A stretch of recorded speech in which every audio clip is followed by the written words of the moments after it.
السلام عليكم ورحمة الله وبركاته، ازيكم عاملين ايه؟ يا رب تكونوا بخير وصحة وسعادة. النهارده الناس بتتكلم بقى النهارده ويك اند اهو الحمد لله بمناسبة ثورة 30 يونيو، فأجازة يعني الخميس في السوق، فخلينا نتكلم كده على كام حاجة بتخص السوق. وإن الدنيا ماشية ازاي والدنيا عاملة ازاي في الفترة اللي جاية. طبعا الفترة اللي فاتت عشان الحرب الإيرانية الأمريكية الإسرائيلية كان في طبعا تأثير على كل الأسواق، وطبعا السوق الأمريكي اتأثر وأسواق المنطقة الخليجية كلها، وطبعا السوق المصري اتأثر مع المتأثرين. بس الغريب ان السوق المصري يعني السوق الامريكي ما شاء الله راجع اهو قرب القمه بتاعه السنه كلها، قرب القمه التاريخيه بتاعته داخل على 45,000 وشويه. احنا برضو عاملين نفس يعني قربنا للقمه قرب 33 وفوقها يعني، ولكن اسعار الاسهم اللي غطس ما قبش زي ما قلنا قبل كده، ان كل ما يكون الغطس كبير كل ما يكون الرجوع صعب. الاسهم اللي غطس كبير لسه بتحاول تجمع نفسها عشان تعرف تطلع، والاسهم اللي يا دوب خدت غطس بسيط كده او غطست وارتدت بسرعه احسن كتير في الاداء. وفي اسهم ما شاء الله اول بس ما السوق اتحسن وشم نفسه الاسهم دي شمت نفسها وطلعت عملت الجماد بتاعتها. لو جينا نتكلم على السوق بصفه عامه فاحنا خلاص في شهر 7 3/7 اهو النهارده. السوق شركات كتير من الشركات اللي بتنتهي سنتها الماليه في 30/6 خلصت سنه ماليه كامله، فهتعلن عن الارباح المجمعه للسنه كلها، واللي بتنتهي في 1/1 هتعلن عن الارباح النص سنويه. الاسهم القياديه اللي بتخلص السنه الماليه بتاعتها في 30/6 ممكن طبعا نرجع لنتائج الاعمال بتاعتها في 9 شهور المعلنه، ونستشف اذا كانت السنه عموما طالعه بارباح قياسيه ولا ارباح نص نص، ولا ارباح اخبارها ايه. ومعظمهم ما شاء الله محقق ارباح كبيره جدا. البنوك وشركات العقارات وبعض شركات الادويه وشركات الماليه معظمها عامله ارباح ممتازه جدا. اللي عامل بس ارباح بسيطه او اتاثر في الارباح هي اسهم البتروكيماويات واسهم التصدير. ليه اسهم التصدير اتاثرت؟ عشان سعر العمله ما زادش. لما كان سعر العمله بيجري كنا شايفين البتروكيماويات ملعلعه، واي سهم بيصدر اي حاجه كان ملعلع طاير في السماء. ولكن لا، عشان الدولار يعني من السعر بتاعه يعني يعتبر نقول ان هو ثابت او بيقل بوتيره قليله، يعني مثلا من 50 بقى 49 او حاجه، او على الاقل ما بيزيدش. فما حصلش نمو في ارباح شركات البتروكيماويات او الشركات اللي بتصدر او قايمه على التصدير بصفه خاصه. يا اما الارباح زادت بنسبه صغيره او نزلت، زي مثلا حاله بعض الشركات البتروكيماويات زي مثلا مصر صناعه الكيماويات، عشان فرق العمله. لما بيحصل فرق في العمله او الدولار بيغلى، هتلاقي شركات زي شركات الدخان، زي مصر الكيماويات، زي موبكو، زي غاز مصر، زي بعض الشركات اللي هي شغاله في بعض السلع اللي بتتباع بعمله صعبه، حتى لو بتتباع داخليا بس بيتم تقييمها بعمله صعبه، بتلاقي ارباحها بقت كويسه جدا. وطبعا العكس لما بتكون ثابته او بتنزل بيحصل فروق في الارباح بتاعتها. فالفترة الجاية أنا شايف إن شاء الله إن شهر 7 و8 ممكن 9 كمان يبقوا شهور كويسة،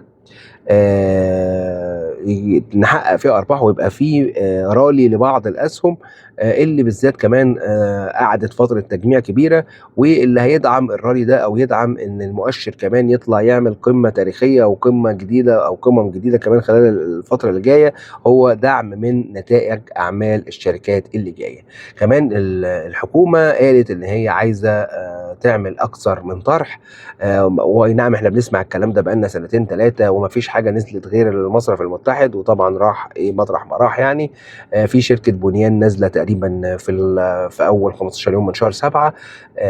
في شركات كتير قوي هم بيعلنوا عنها بقالهم كتير، زي وطنيه، زي صافي، زي الحفر، زي بنوك زي بنك القاهره، وبنوك تانية مش فاكرها كمان دلوقتي، وكذا شركه يعني من هون هم يطرحون في البورصه ورا بعض، ولكن ما شفناش بشاير لاي حاجه. وان كان قالوا ان على الاقل في 3 شركات هيتم طرحهم في النص الثاني من 2025، وعلى نص 2026 هيكونوا طرحوا من 5 ل8 شركات، واحنا مستنيين. وطبعا الشركات اللي هيتم طرحها زي وطنيه وزي صافي شركات كويسه طبعا وبتكسب، ولكن هنشوف يعني الزخم عليها هيبقى عامل ازاي وقت الطرح، لان هتفرق بصراحه.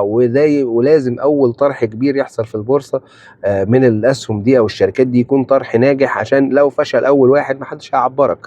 يعني محدش هيعبرك ويجي لك بقيه الطروحات اللي انت عايز تبيعها للناس، الشعب الغلبان ده اللي انت عايز تبيع له الاسهم مش هتلاقي حد يشتري منك. ولكن لو نجحت اول واحد وبسطت الناس هيبدا يخش التاني والتالت. وطبعا كالعاده يعني بتاعتنا ان انت هتيجي طرح والتاني والتالت يروح واحد لاسعهم فيه لسعه حلوه، تاخد فلوسهم وفلوس اللي دخلوا البورصه كلهم، وايه، ونعيد السايكل من جديد زي ما 100 مره اتعمل الموضوع قبل كده واتهرس قبل كده لغايه ما الناس حفظته. ولكن طبعا احنا عارفين ان الناس الجداد هم دايما الوقود بتاع البورصه اللي بيحموا بيه البورصه والنار، يعني عشان ايه؟ ياخدوا فلوسهم. فننتظر برضو ان البورصة تبقى حلوة والدنيا تبقى حلوة عشان السوق يقدر يستوعب الطروحات الجديدة، ما يبقاش عامل زي السوق السعودي اللي بقاله تقريبا 3 سنين شغال ما بين 10,500 و11,500. مفيش، ما بيطلعش ولا بينزل، الاسهم واخدة داون ترند كلها. مفيش غير سهمين 3 5 اللي عليوا اخر سنتين 3. والطروحات ما شاء الله تنزل في السوق السعودي، تنزل 15 و12 و20% من ثمنها، وتفضل تتداول عند المكان ده. يعني انا مثلا عايز افهم ليه سهم ينزل مثلا ب 25 فينزل ل 22 ويفضل يتداول عند ال 22. يعني انتوا، يعني انا اسف، يعني انتوا يا اما انتوا مقيمين السهم غلط، يا اما ده في حاجه غلط. يعني في شيء ما غلط في السوق السعودي في تقييم الشركات اللي بتنزل السوق في الاكتتابات، في حاجه غلط. لان سهم ينزل يكون يعني يكون المؤسسات بتاع ده الكتاب الخاص او بتاع المؤسسات متغطي 65 مره و70 مره و80 مره، وبعد كده ينزل الافراد اول ما ينزل السهم للتداول في السوق سعره ينزل عن سعر الاكتتاب، شيء غير منطقي بالمره. الله اعلم في لعب بيحصل بقى ده ولا ايه، مع ان برضو كل شويه الرقابه الماليه هناك وكل شويه الهيئه تقول لك ضبط متلاعبين، ضبط بعض الشركات الوساطه اللي فيها ناس بتتلاعب ويعملوا عليهم عقوبات شديده. ولكن هو لغز بصراحه السوق السعودي في اخر 3 سنين. وكنت انا متوقع ان الصوره الكبيره للسوق السعودي هو تجميع طويل لرالي هيحصل، بس الله اعلم امتى. ولكن مستحيل كل ما بنقرب من 2030 ويفضل السوق عامل كده. هو شيء انا مش لاقي له اجابه او شيء انا مش فاهمه، لان الاسواق كلها طلعت وعملت هايات جديده والسوق السعودي لا يصعد. يعني السوق محبط لكل الناس. معلش دخلت في السوق السعودي وانا بتكلم على السوق المصري، لكن اي شيء بالشيء يذكر يعني عشان لو في ناس مهتمه بالسوق السعودي. فان شاء الله السوق المصري هيتحسن، وفي ال7 و8 الدنيا هتبقى كويسه. اتكلمنا على تحليل اسهم بعينها في الفيديو اللي فات، ولو عندكم برضو اسهم عايزيني ابص عليها اكتبوها لي في الكومنتس وانا ان شاء الله احاول ابص عليها قدر الامكان. انا اسف طبعا انا وقتي عمره ما بيسمح ان انا ابص على كل الاسهم، ولكن ممكن كل فتره للتانيه ابص على سهم او اتنين بحيث ان انا اكون فكره عنهم. برضو في الاسهم اللي لفتت نظري سهم اسمه تعليم لنظم الاداره. هو سهم ياسين منصور رئيس مجلس الاداره بتاعه واللي هو بتاع بالم هيلز، وعنده جزء كبير منه. والسهم شكله كده ناوي يعني يزود التداول ويلفت الانظار، فممكن يكون عليه شغل الفتره اللي جايه. كمان في سي اي كابيتال من الاسهم اللي تداولها قليل وبرضه عملت رالي كويس جدا، واعتقد برضه ان هي من الشركات القويه، وطبعا كان موزعه يعتبر كوبون نقدي كويس جدا. تقريبا بنك مصر عنده حصه كبيره قوي فيها، فبرضه من الشركات اللي ممكن نبص عليها في الفتره اللي جايه السهم السي اي كابيتال ونظم اللي هو تعليم لنظم الاداره. عايزين نبص على السهمين دول في الفتره اللي جايه وناخد بالنا منهم كده مع العربيه للادويه.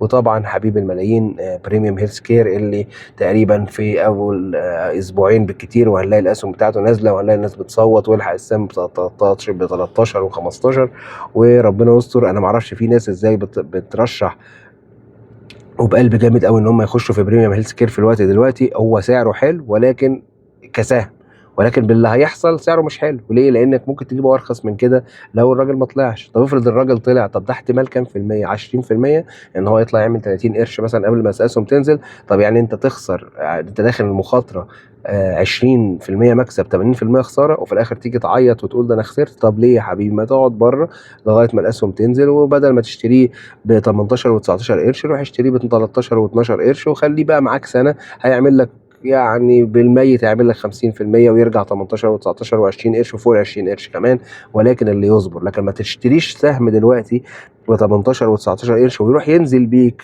ل 12 قرش، وبعد كده تقول ده انا هستنى استثمار، ده ممكن يطلع ل 20 قرش. طب يا سيدي ما انت عارف ان هو استثمار وعارف ان هو هينزل، بتشتريه غالي ليه؟ ده هو هيبقى رخيص كمان شويه. المهم، السلام عليكم واشوفكم في فيديو جديد. ما تنسوش تشتركوا في الحكيم الاقتصادي. باي باي.